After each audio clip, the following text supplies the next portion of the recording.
Este título es la aprobación del ministerio apostólico, o sea, Cristo resucitado, ya una vez ascendido, sentado a la diestra del Padre y resucitado, siendo nuestro abogado, siendo nuestro intercesor, está respaldando este ministerio maravilloso que actualmente, aunque algunas personas en alguna congregación puedan decir, no, pues el apóstol fulano de tal, la época apostólica, de acuerdo al contexto bíblico, concluyó con los apóstoles que conocimos en la Biblia y no hay apóstoles.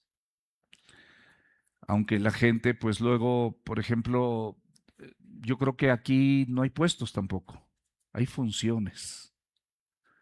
Pero la gente siempre está como detrás de un hueso, como dicen los músicos, ¿no? Un hueso, vamos por el hueso, vamos por el puesto, vamos a escalafonear.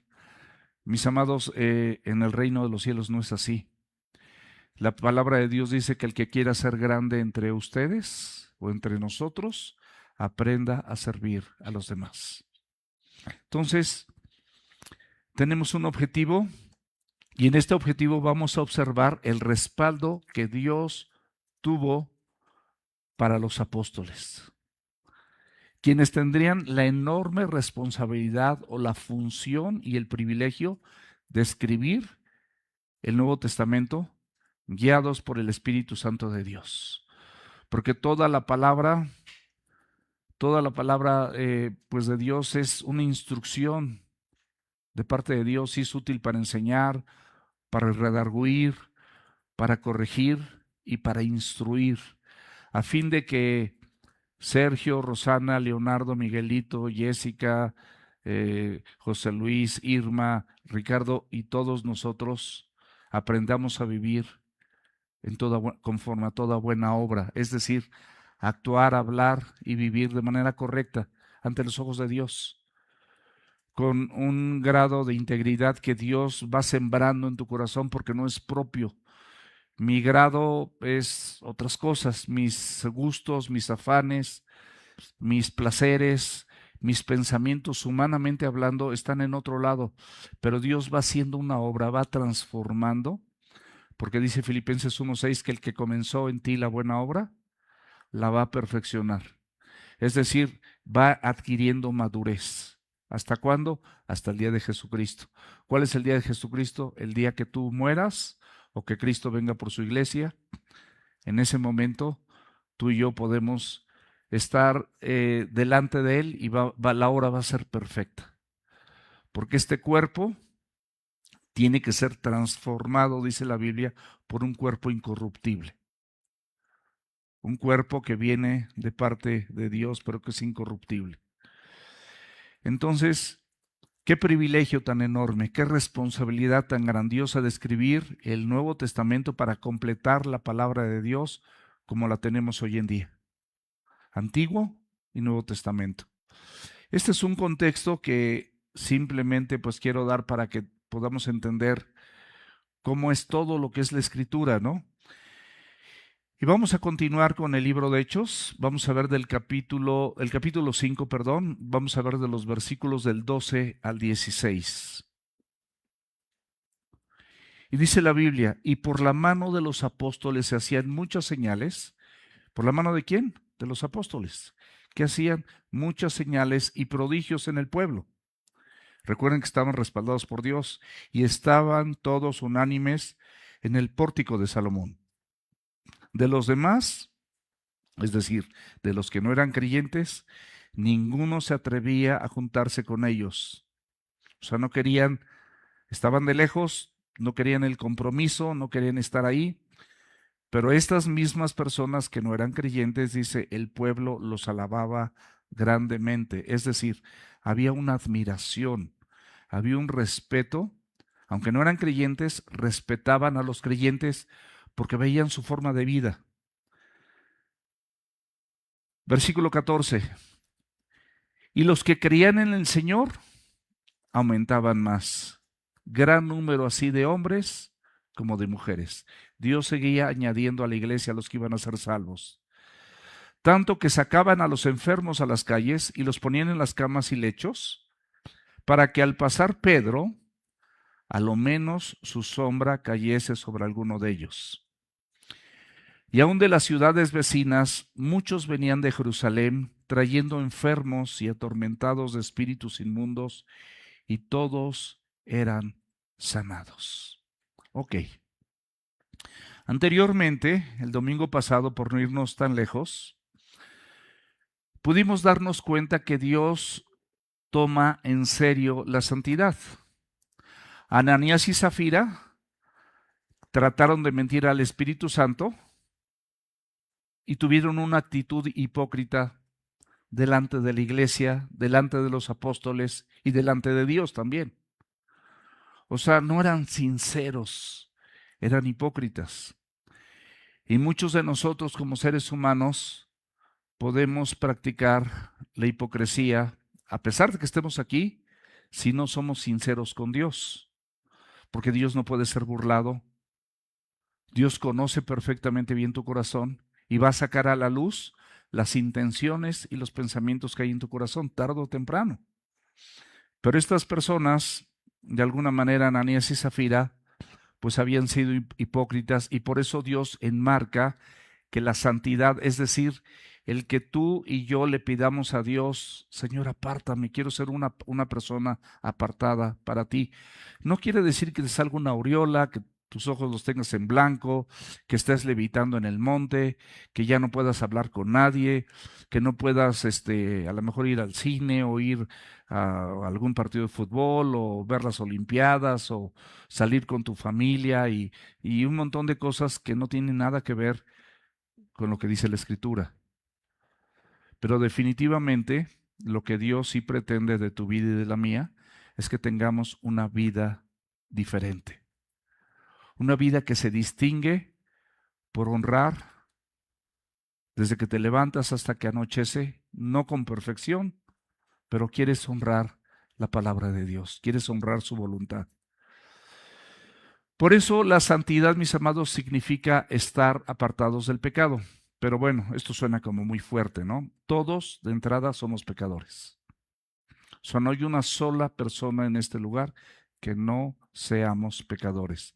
Pero hay una distancia enorme y diametral para aquella persona, como su servidor, que puedo fallarte a ti, puedo fallarle a mi esposa, puedo fallarle a un hijo, puedo fallarle a la iglesia, pero no estoy practicando esas fallas. No es un hábito en mi vida. No es una cuestión que me caracteriza. Puedo fallar. Por eso somos pecadores. La palabra pecado en términos generales significa errar en el blanco. Tú tomas, está un círculo con varios círculos y el círculo del centro, el más pequeño, es el tiro más certero. Y tú estás aquí con tu arco y sueltas y ni siquiera le das al círculo grande. ¿Qué está pasando? Estás errando en el blanco. Estás tomando una decisión errada. Estás fallando en tu forma de decidir. Estás fallando en tu forma de tratar un asunto, porque lo estás tratando con gritos, con pleitos y con sombrerazos, y las cosas no se tratan así. Y entonces, de esa manera, si tú practicas y constantemente en tus acciones y actitudes estás cerrando en el blanco, pues desafortunadamente, pues estás practicando el pecado. Entonces, eso impide que tú seas una persona santificada, es decir, impides la obra de Dios para que Él siga perfeccionando todo lo que está haciendo en ti. ¿Por qué lo está haciendo? Nosotros no lo podemos hacer. No es por fuerza de voluntad, es una determinación que tú y yo tomamos con Dios para hacer las cosas de manera correcta, conforme a su palabra, y reconocemos que necesitamos de su ayuda. Ahora, una persona que está en santidad es una persona que está comprometida también.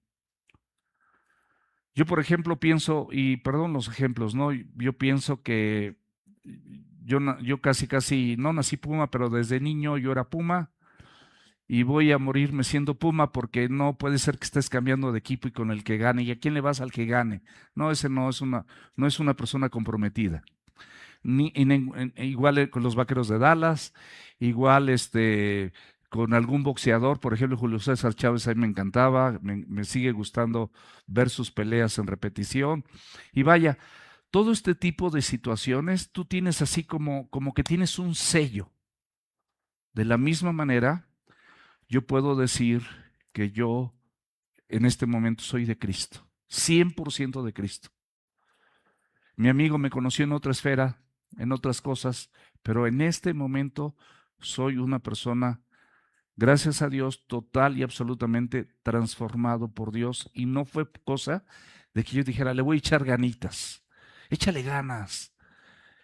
Sí, sí, se esfuerza uno, sí le echa uno ganas, pero no es por ganas, no es por esfuerzo humano, es porque Dios obra en ti. Una persona en santidad imita el carácter puro de Dios. El carácter es su forma de ser, gozoso, amoroso, benigno, manso, humilde, contrario a gritón, enojón, peleonero, malediciente, violento, eh, fornicario, adúltero, casi casi criminal, porque no matas a la gente, pero con tus palabras quisieras matar a la gente. Entonces, ¿qué le pedimos a Dios? Que nos ayude a ser mansos y humildes, porque a través de esta mansedumbre y esta humildad podemos alcanzar otras cosas que no alcanzaríamos si no fuéramos mansos y humildes. Y puedes quedarte callado, puedes no participar de una contienda, puedes no devolver mal por mal, puedes no ser vengativo, puedes hacer muchas cosas con la ayuda de Dios. Otra manera de la santidad es que tú buscas la obediencia diaria. No está en ti la obediencia. Yo no soy una persona obediente. Pero a través de la palabra de Dios, a través de la oración, Dios va construyendo en ti un carácter obediente, una voluntad rendida, obediente al Señor, un amor al prójimo. Amas inclusive a las personas hasta que te atacan, las amas. O sea, realmente dices, pues esa persona tiene el problema, requiere mi gracia y misericordia, como yo la recibí de Dios. Y por supuesto, no voy a aparentar, ni vamos a aparentar ninguna espiritualidad. No vamos a fingir que estamos aquí, pero nuestra mente está en otro lado. El celular es tu amigo y tu amigo no se separa de ti. Y estás aquí chateando otras cosas. Y mi amado, de verdad, aunque sea de trabajo, los que me conocen bien saben que estoy ocupado, pero hasta el último así segundo de mi vida. O sea, no me ando rascando el ombligo ningún día. O sea, tengo mis actividades perfectamente bien ordenadas y bueno, aquí por supuesto que podría contestar muchos chats, pero este tiempo es un tiempo que tú apartas porque es un tiempo que tú entregas y comprometes para Dios. Nada más. Y vienes con alegría, y vienes gozoso, y vienes expectante, y vienes con la expectativa y el deseo de que Dios te ayude a salir de tu problema o tus problemas, que sin duda son muchos. Y hay cosas que son problemas y tienes una venda tan obscura en tus ojos que no te das cuenta que ese problema te va a matar y por otro lado va a matar a otros. No lo ves, pero es diferente que no lo veas a que todo el mundo lo vea y que Dios lo vea. Entonces, así fue Ananías y Zafira. Esto es el contexto de la hipocresía. Versus integridad, versus santidad, versus compromiso con Dios. ¿Qué hizo Dios con estas personas? No quiere decir que así lo haga hoy, pero recuerden que estaban en una época de una iglesia fundamentalista, estaba iniciando el fundamento de lo que hoy en día es la iglesia. Estaban viniendo a convertirse, a conocer a Cristo. Muchas personas, primero 3,000, luego 5,000, luego el Señor dice aquí en los versículos que vamos a ver que cada día Dios aumentaba esas personas, el número de esas personas. Entonces, si nosotros descuidamos esta salvación, este regalo maravilloso, porque la salvación es gratuita, no la alcanzamos con tu mejor esfuerzo y con el mío juntos, no la alcanzamos. Es gratuita 100%, es un regalo, es un don. Hace ratito me regalaron chorizo con papitas aquí, Tere. No les voy a dar, porque no es tanto. No. Ahí está, me lo trajeron y agradezco mucho. Me trajeron un Twinkie gabacho de San Diego. No soy tan fan de los Twinkies, pero mi esposa y mi hermano Alejandro, bueno, mueren por los Twinkies. Mi esposa está a dieta, o sea que ella ahorita no. Entonces, este juicio, mis amados, les costó la muerte y no quiere decir que Dios siga obrando de esta manera, aunque sí lo pueda hacer, Él es soberano. Pero en ese momento Él tenía que depurar la congregación. No podía permitir que la hipocresía se desarrollara dentro de la iglesia. Fueron atacados primero por los religiosos de su tiempo, por Ananías, por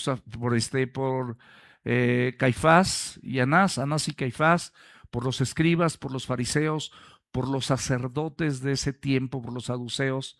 Fueron atacados, fueron llevados presos, fueron liberados. Y estos discípulos hermosos, dice lo que dice la Escritura, es que cuando fueron liberados, ¿qué hicieron? Fueron con los suyos, es decir, fueron a la iglesia. Fueron a las personas con las que pueden orar por ellos, con las que pueden hablar con ellos, de acuerdo a lo que es la palabra de Dios. Y les contaron todo lo que había sucedido. Y entonces oraron. No se detuvieron, oraron precisamente para que Dios les concediera, sabían que Dios era el único que podía conceder, que hablaran con denuedo, con valor, con poder de Dios, que hablaran su palabra, que la palabra de Dios fuera tomada por el Espíritu Santo y fuera convincente con los oyentes. Eso es lo que hicieron, no se detuvieron. Por este juicio, por supuesto, trajo gran temor, es decir, respeto a los creyentes, pero escúchame, también a los no creyentes. Y entonces el Señor quería que la comunión cristiana, las reuniones en la iglesia, no hubiera hipocresía, sino que hubiera verdad. Que tú vengas con un corazón limpio y puro, que vinieras con reverencia, es decir, con respeto.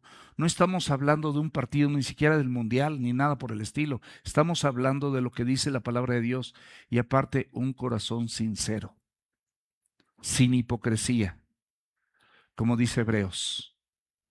Un corazón sincero, con plena certidumbre de fe, sabiendo que lo que estás oyendo es lo que Dios este día tiene para ti. Vamos en orden.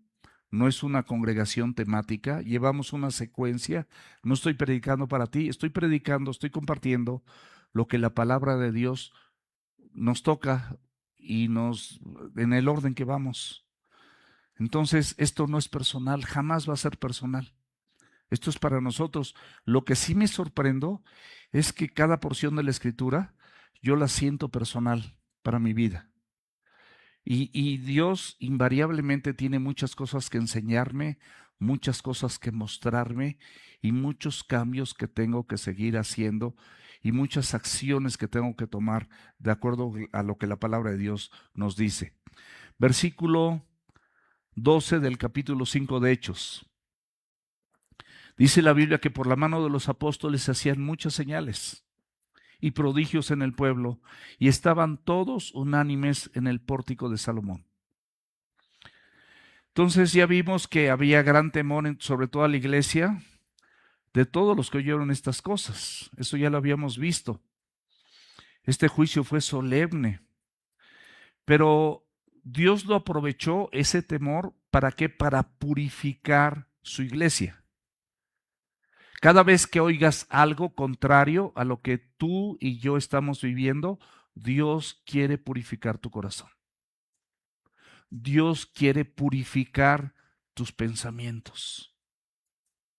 ¿Cuántos de nosotros, pocos, yo a lo mejor sí, pero cuántos de nosotros podríamos abrir el grifo de aquí afuera y beber agua? Si yo tuviera sed, pues a lo mejor lo haría, ¿no? Pero regularmente hoy en día con la contaminación, pues preferimos pagar un agua embotellada. porque esta es pura, tienes la garantía de que es pura. Y con su permiso les voy a dar un traguito, ¿eh?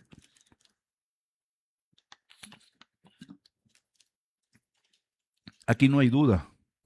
Entonces, ese es el objetivo de la palabra de Dios, purificar tu corazón, purificar tus pensamientos. Va a producir un temor reverente. Cuando tú tienes temor por Dios, el temor por Dios te va a ayudar, como lo respetas y respetas su palabra, a no estar haciendo cosas que absolutamente no tienes que hacer. No te vas a reunir con personas con las que no te debes de reunir. Vas a huir del consejo de malos. Vas a huir, en mi caso, por ejemplo, de la parranda. Pues ya no voy a ir a parranda, no voy a hacer eso. Vas a huir de muchas cosas que sabes que en algún momento de tu vida te dañaron. Y Dios va a seguir manifestando su poder como lo hizo con los apóstoles, dando testimonio. Es decir, mostrando y manifestando, no por de manera natural, lo que Dios realmente ha hecho en tu vida. No te tienes que esforzar. Ay, está fulano que ni me conoce, ahora sí voy a decir la verdad. No, es un estilo de vida que tú hables con la verdad, es un estilo de vida que tú no pelees, es un estilo de vida que tú no grites, es un estilo de vida que tú no seas violento, es un estilo de vida. Vas a vivir así, sin esforzarte, es una forma natural. Y vas a seguir siendo utilizado por Dios para poder dar testimonio, y los apóstoles en su tiempo siguieron siendo usados por Dios para que a través de sus vidas hubiera señales y prodigios que apuntaran a Cristo. Que eso era imposible solamente con una relación con Cristo. Ellos no tenían un poder propio, por supuesto. Eran simplemente instrumentos para que en una iglesia fundamentacional, o sea, que donde se estaba iniciando, quedara una iglesia pura, sin hipocresía, y con este tipo de señales, porque solamente esas señales Dios las podía hacer. Así Dios respaldó a los apóstoles, que posteriormente muchos de ellos serían usados también para que, guiados e inspirados por el Espíritu Santo de Dios, escribieran todo lo que es el Nuevo Testamento.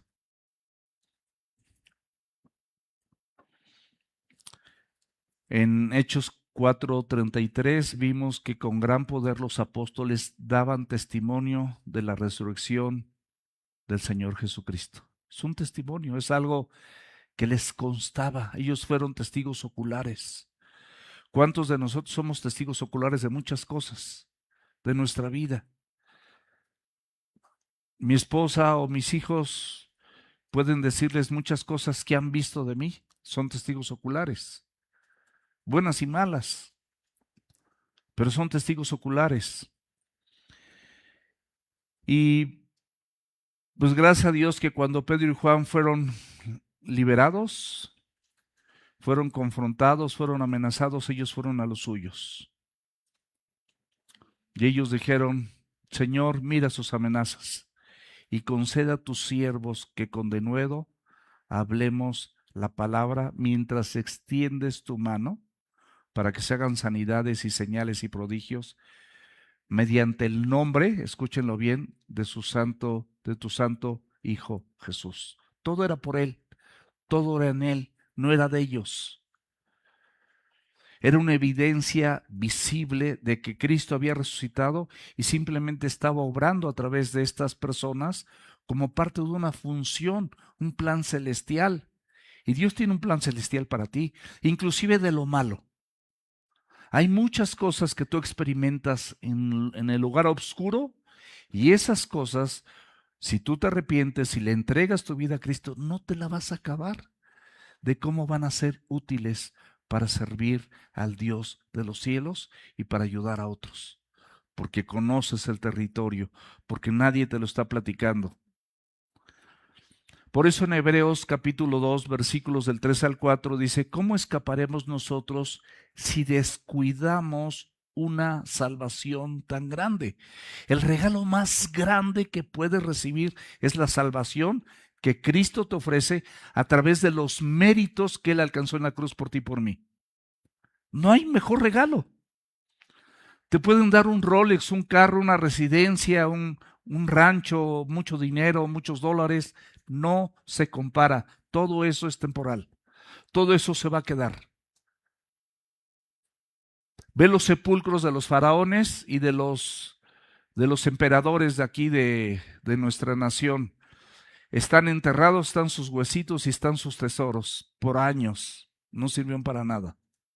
Ahí están sus huesos. Nada hemos traído a este mundo y sin duda, dice la Biblia, nada nos hemos de llevar. Entonces, no descuidemos. Es algo que tienes que cuidar. Cuando tú le regalas algo a alguien, no sé si te ha pasado. Por ejemplo, ahorita es como me regalaron mi taquito de chorizo con papas. Imagínense que yo ya me fui ya y lo dejo. Y luego Tere sale al final, dijo, híjole, me lo dejó. Y puede sentir feo porque lo trajo con ilusión de dármelo.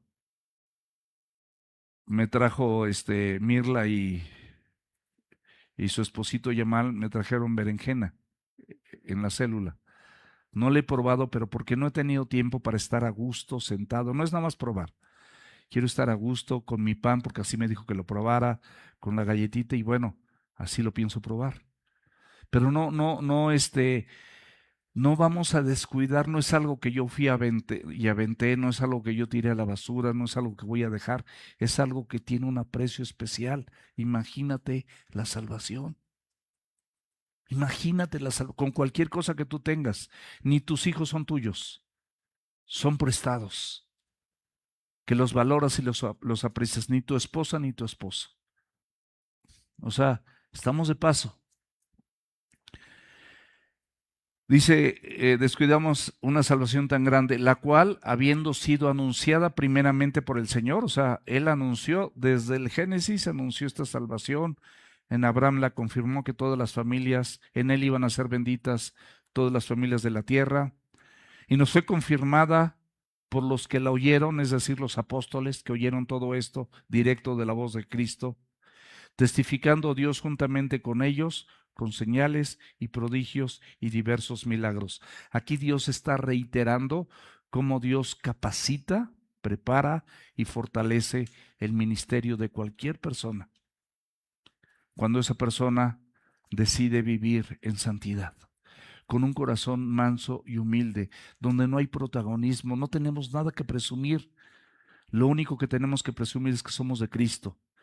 Y dice la Biblia que estaban todos unánimes, es decir, de un mismo ánimo, una misma pasión, un mismo propósito.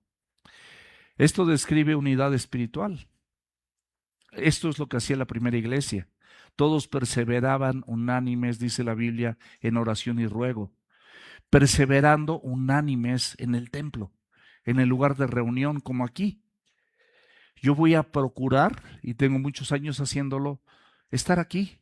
Ahorita ya por mi función dicen, bueno, pues sí, claro, ni modo que faltes, ¿no? Pero antes de tener cualquier situación, yo tomé un compromiso con Dios en algún momento de mi vida y empecé a asistir a la congregación que en ese momento estaba en mi mano o que yo conocía o la primera que me llevaron o como quieran verlo. Pero ahí fui con compromiso con Dios. La unidad de la iglesia, mis amados, no es superficial. Dios espera que estemos, todos los que estamos aquí, unidos a Cristo, realmente unidos a Cristo. Tú no puedes decir que estás unido a Cristo y al mismo tiempo estás unido al pecado. No puedes decir eso. Porque la santidad de Dios no permite que tú puedas combinar. Esta combinación es como el aceite y el agua. No se puede mezclar. No se puede mezclar por ninguna situación. Estaban unidos también en la doctrina de los apóstoles, que es la enseñanza. La doctrina de los apóstoles, doctrina es enseñanza. Los apóstoles enseñaban las mismas enseñanzas que Cristo enseñó. Lo que Cristo dijo, ellos lo repetían. Lo que ellos vieron, ellos lo daban testimonio y lo compartían. Estaban unidos en la oración. ¿Por qué no buscas orar con tu esposo o con tu esposa, con tus hijos? ¿Por qué no das gracias cuando te sientes en la mesa? ¿Por qué no oras cuando vas a salir de viaje y tomas el volante? Nadie sabemos si vamos a salir bien, si va a haber un accidente. Hace no muchos días, sé que Miguelito iba llegando a su casa y así literal, por un segundo nada más se amarró. Él maneja muy despacio, pero se tuvo que amarrar porque un carro como 10 metros o 15 metros, hay un tope, y venía exceso de velocidad en una bajada y salió volando y pasó a centímetros de su coche.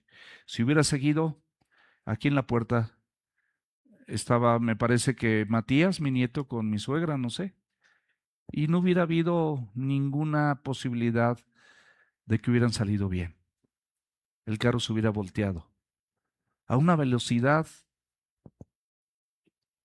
estruendosa. No sabemos, mis amados, de cuántas cosas Dios nos cuida y nos libera. Por eso es importante que estemos en oración y en la misión. ¿Cuál es la misión? La misión es que yo me exponga primeramente a la palabra de Dios.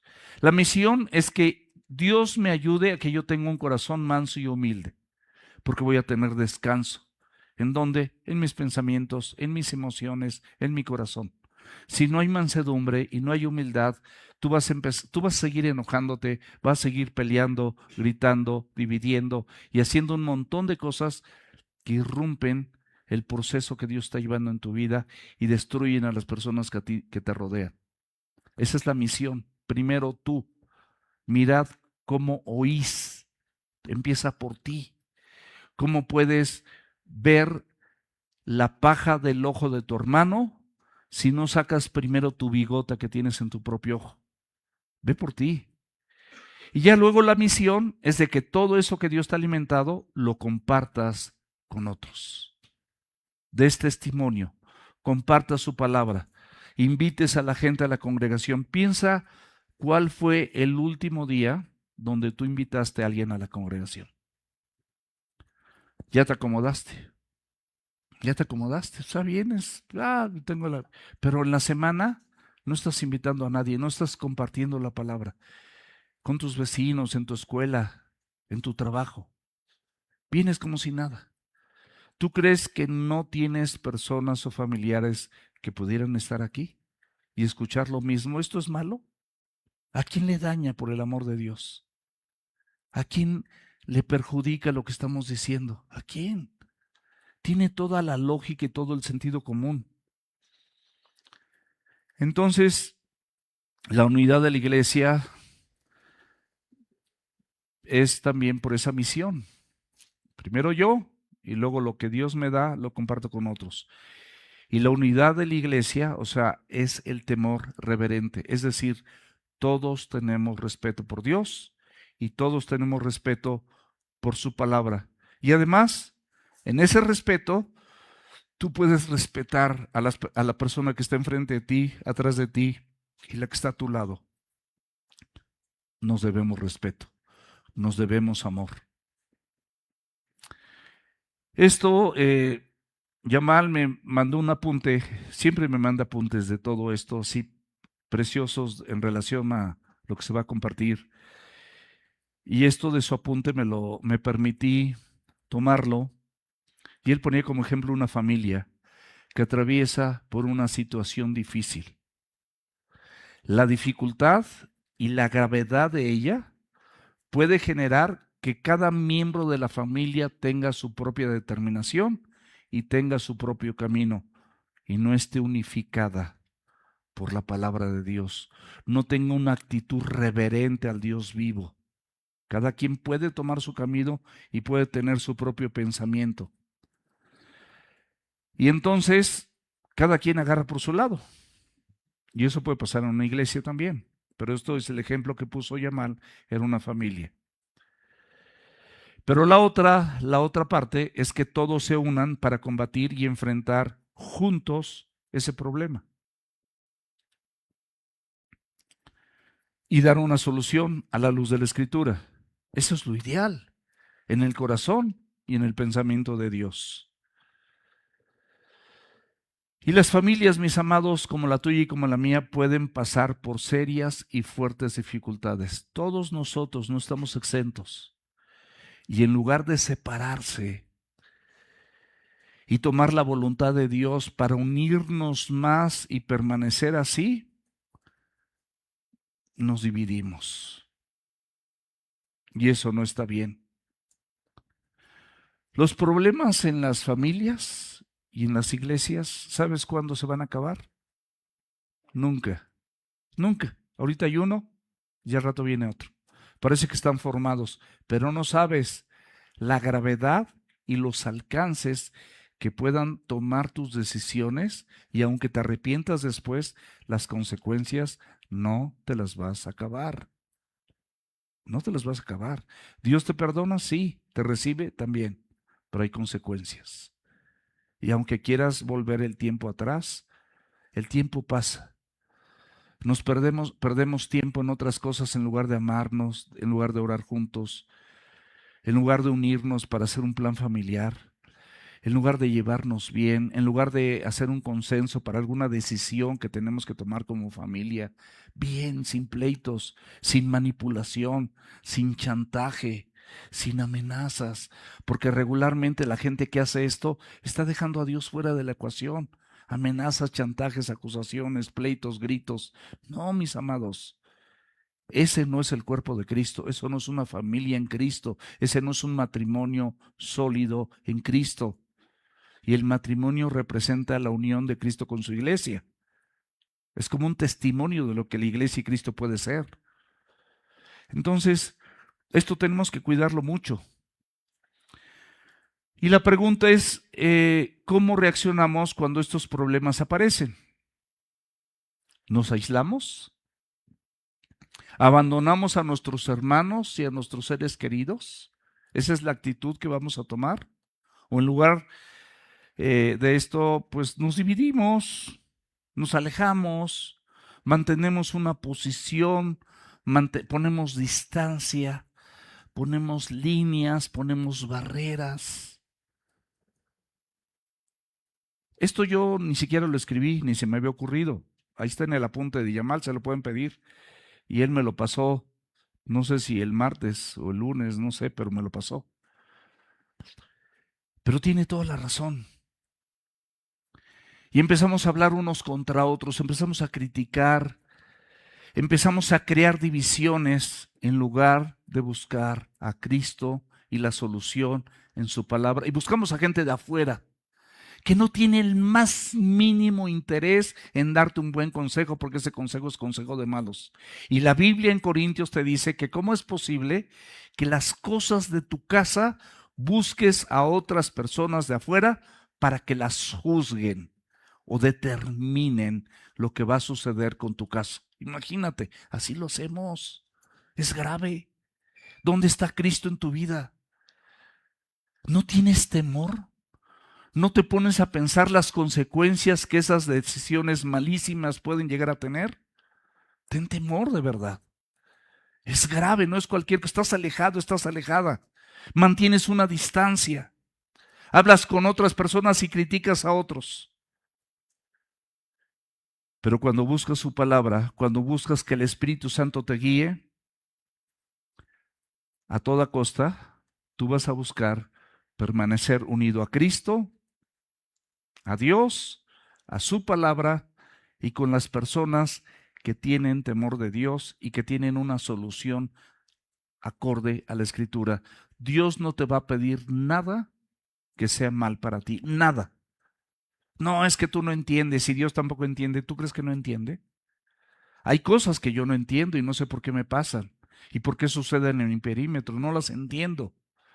Y me duelen y me lastiman y hasta puede alcanzar a afectarme emocionalmente. Pero de verdad, he aprendido a refugiarme en su palabra, en sus promesas, en la oración. Y eso me saca a flote, te lo prometo. Te doy testimonio, así como los apóstoles, yo sí puedo dar testimonio de esto, porque no estoy libre de problemas familiares, matrimoniales, laborales. Puede haber problemas congregacionales. Hay problemas aquí de gente que viene y platica conmigo y también me aflige. Pero Dios tiene el control. Dios tiene el control. Por eso la iglesia, cuando actúa así y se une, inspira respeto. Porque la gente ve cómo estaba esa situación y era inalcanzable, insostenible, insalvable. Pero cuando Dios obra, no hay nada imposible para Dios. Y Dios puede sazonar tu corazón de tal manera que no quede ni insípido ni salado, quede en su punto. Por cierto, la carne, cuando alguien me invita a una carnita asada, en su punto, por favor. Me gusta así. Ni que sangre, ni que esté sin sabor, así toda bien cocida y tiesa. Entonces, muchas personas por esta razón respetaban a los creyentes. Y estas personas que respetaban no eran creyentes, no eran cristianos, pero veían su forma de vivir, veían su unidad, veían la valentía de las personas que los rodeaban y cómo compartían la palabra de Dios. Por eso en 1 Timoteo capítulo 3 versículo 7 dice la Biblia que también es necesario que tengamos buen testimonio para con los de afuera, para que no caigas en descrédito. Es decir, que seas congruente. Tu vida tiene que tener congruencia. ¿Cómo te dices cristiano y estás haciendo esto?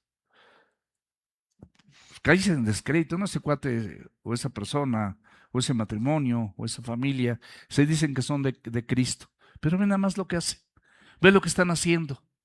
Caes en descrédito. No hay crédito, es como tú cuando tú pones tu tarjeta para pagar algo y no tiene crédito, insuficiencia de crédito. ¿Crees que te van a dar ese gansito? Nada más, es que estoy comprando un gansito, ni para el gansito te alcanza. Para unas papas no te alcanza, no tienes crédito. Pero aparte del descrédito, es enlazo del diablo. Es decir, quedas amarrado, enlazado, atrapado por el engaño del enemigo que te va a destruir y va a destruir lo que más amas. Te guste o no te guste, eso va a pasar. Estás atado al diablo. Eso dice la Biblia, lazo del diablo.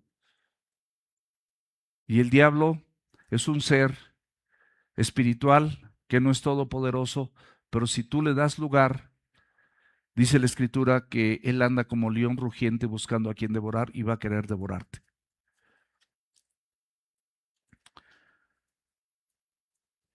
Hay personas, mis amados, que pueden reconocer que la Biblia tiene buenos valores.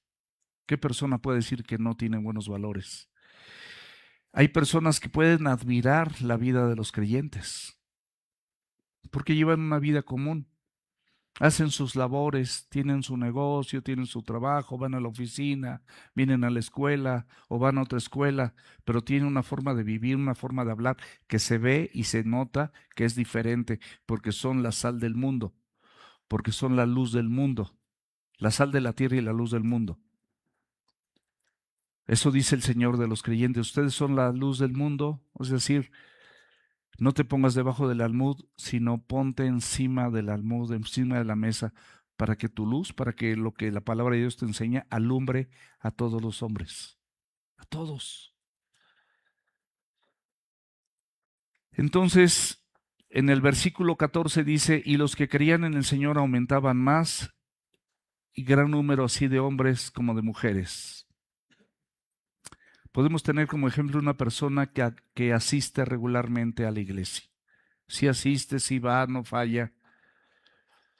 ¿Pero por qué lo hace? Porque están sus amigos, porque ahí está su familia, porque le gusta el ambiente, porque sabe que lo que se dice ahí es lo correcto, aunque no lo esté viviendo, pero sabe que lo que se dice ahí es lo adecuado, es lo bueno para su vida.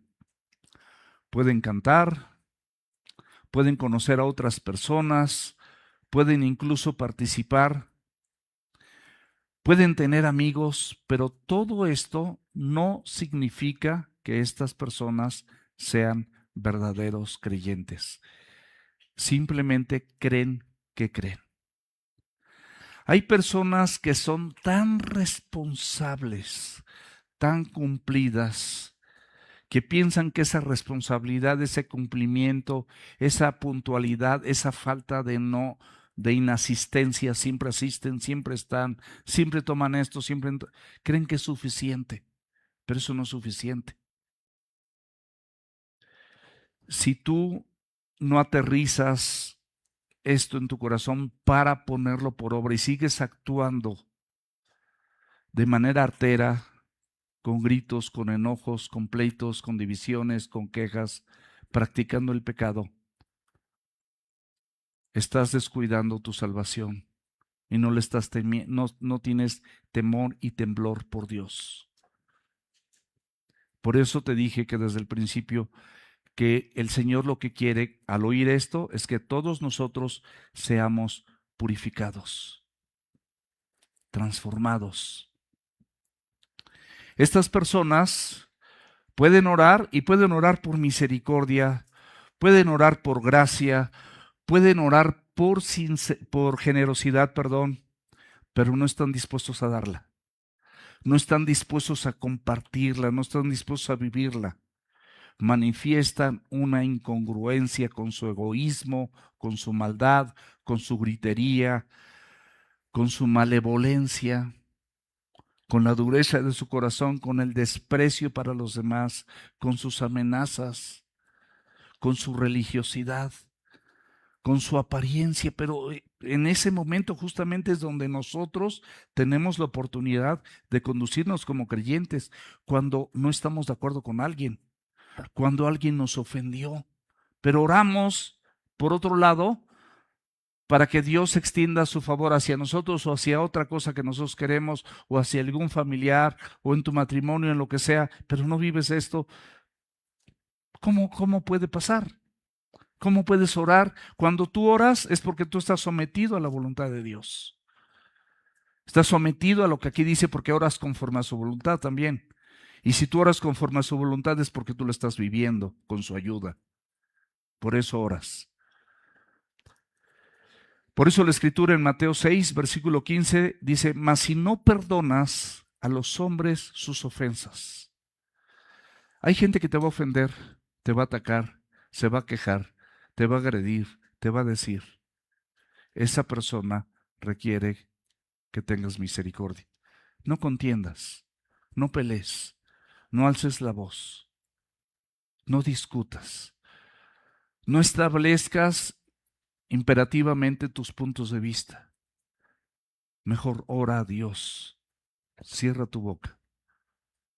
Y esa persona tiene el problema, no lo tienes tú. Pero si tú entras, si tú incursionas, los pleitos siempre son de dos. Esa persona no quiere hacer lo que la Biblia dice, déjala.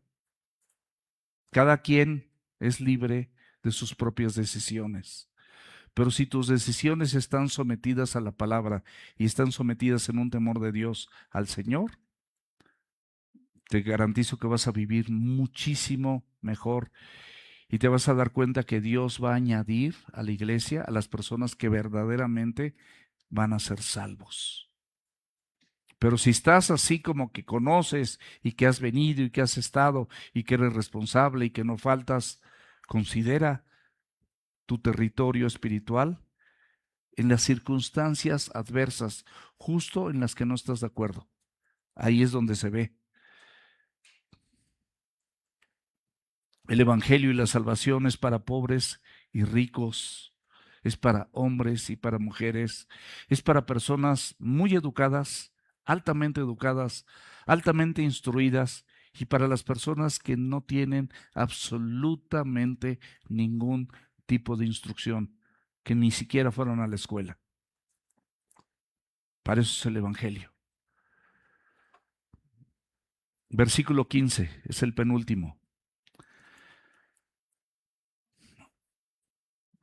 De Hechos 5. Dice, tanto que sacaban a los enfermos a las calles y los ponían en camas y lechos, para que al pasar Pedro, a lo menos su sombra cayese sobre alguno de ellos. Aquí este versículo nos muestra una expectativa intensa y real de que la gente, de lo que la gente tenía acerca del poder que pensaban que tenían los apóstoles.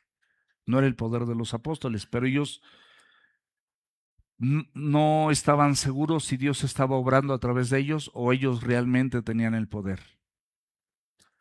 Pero nosotros podemos ver en la Escritura que la sombra de Pedro no sanó a nadie. No hay un solo versículo en la Escritura que te pueda decir que la sombra de Pedro sanó. Era una expectativa. Y por eso la Escritura, cuando Pedro y Juan se encontraron a un cojo de nacimiento en las afueras del templo, Pedro le dijo, no tengo oro ni plata, pero lo que tengo te doy. En el nombre de Jesús, levántate y anda. Y ese paralítico, ese cojo de nacimiento, se levantó, anduvo, danzó, alabó a Dios, entró a la iglesia, entró al templo y estaba cerca de Pedro y Juan, cerca de los siervos para recibir instrucción. Pero la gente puso su mirada en Pedro y Juan. Y entonces en Hechos capítulo 3 versículo 12 vemos que Pedro les dice, varones israelitas, ¿por qué se maravillan de esto? Les hace una pregunta, ¿por qué se maravillan de esto? ¿Por qué ponen sus ojos en nosotros? Como si por nuestro poder o piedad hubiésemos hecho andar a este hombre. No fuimos nosotros, es Dios. Entonces, mis amados, ¿qué tenemos que aprender de esto? Evitar dos errores. No podemos negar que Dios estaba obrando milagros y que puede seguirlo haciendo, porque Él es soberano.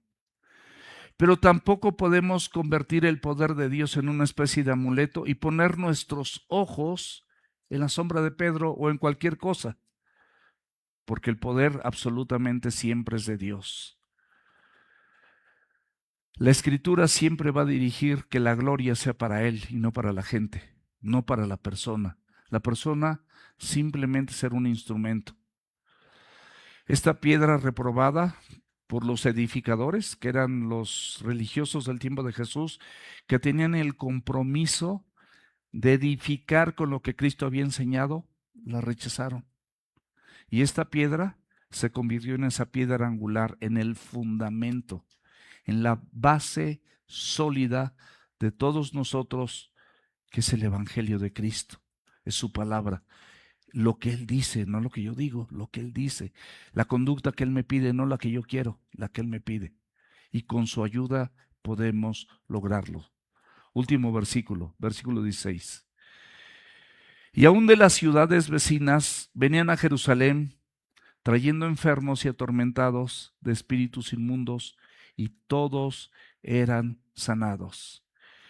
El alcance de este testimonio maravilloso de la vida de los apóstoles y del Evangelio de Cristo creció muchísimo. Jerusalén fue impactada.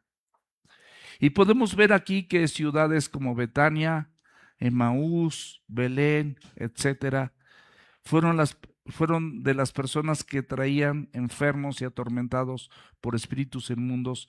Y dice la Biblia, fíjate muy bien, ocupa algo exclusivo. Todos eran sanados. Una época fundamentacional. Una época donde Dios estaba formando a su iglesia, donde tenía que respaldar a los apóstoles con señales, prodigios y milagros, y no había falla. Todos absolutamente eran sanados. Pero no quiere decir porque sucedió en ese momento, Dios está obligado en este momento a que todas las personas por las que se ora por sanidad sean sanados. Eso no va a pasar. Pero Dios en su autoridad y en su soberanía, Él sí lo puede hacer, hoy en día también. Pero no es como en aquella época. Esa fue una época precisa. Y vemos que en esa época precisa la palabra de Dios hacía una diferencia entre los enfermos pero también te dice que había personas atormentadas por espíritus inmundos. Es decir, hay personas que realmente se van a enfermar porque la enfermedad, digamos, que son como las canas. Mi amigo y vecino tiene su cabello blanco. Y eso, pues sabemos todos, y quien me ve a mí también, pues no va a decir, ay, Sergio tiene entre 15 y 18 años. Pues por supuesto que no ven mis arrugas. Estábamos echando la queja ahí con Leonardo. Él se fue a caminar en la mañana y yo me fui a caminar ayer a la Marquesa y no, hombre, las piernas, casi quiero una silla aquí. Ya estoy cansado antes de predicar. Él también está cansado porque ya andamos ahí por el 7º piso. Entonces no es tan fácil. Pero aquí particularmente hay personas que de alguna manera pueden estar enfermas de forma natural porque es un aviso de Dios, como las canas, las arrugas, el cansancio, de que tú y yo no somos de aquí. Te vas a enfermar, te van a salir canas, se te va a caer el pelo, te van a rechinar las rodillas, las caderas, los codos, el cuello, todo eso. Nos vamos acabando. Esa es la verdad. Es un aviso de Dios en tu mismo cuerpo. Para que veas, ahorita todo lo puedes, pero para que te des cuenta que no todo lo puedes, que los años van pasando y hay enfermedades naturales y de algo vas a morir. Pero hay otra esfera, los atormentados por espíritus inmundos. Entonces la condición humana suele tener cierto sufrimiento físico.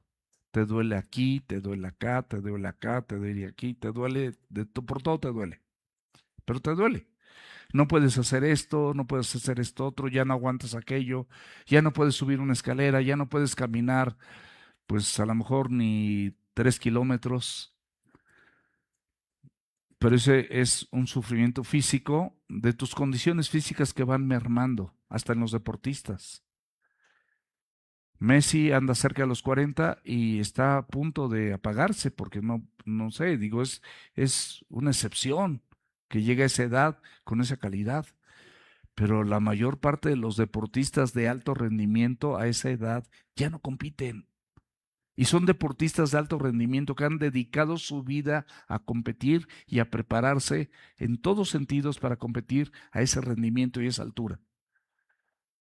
Pero Dios te recuerda con lo que tienes y con lo que dejas de hacer, que ahorita lo puedes hacer gracias a Dios, pero al rato, conforme al paso de los años, lo vas a dejar de hacer.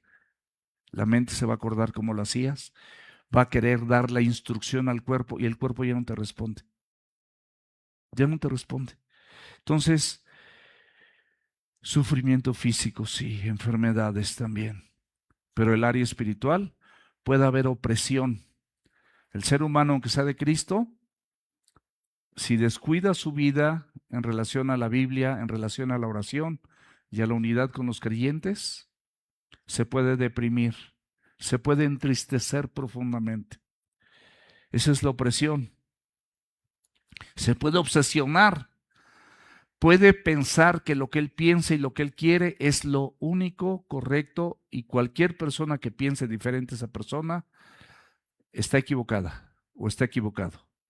Y te obsesionas con una idea y estás obsesionado y haces todo y dejas y descuidas tu salud y descuidas muchas cosas, estás dispuesto a enfrentarte a quien sea con tal de que tú te salgas con la tuya, estás obsesionado con algo que no es para que te obsesiones. Eso también es diabólico. Y la posesión diabólica que pues, en mi época, cuando salió el exorcista, pues estaba bien feo, ¿no? Y la verdad, pues sí, era impactante, pero la posesión diabólica existe también. Tú puedes dar lugar al diablo y el diablo puede poseerte. Pero Cristo tiene autoridad, mis amados, sobre toda esta esclavitud física, espiritual, moral o eterna o de muchos años. Él tiene autoridad y te puede librar. Porque dice la Biblia que toda potestad me es dada en el cielo y en la tierra.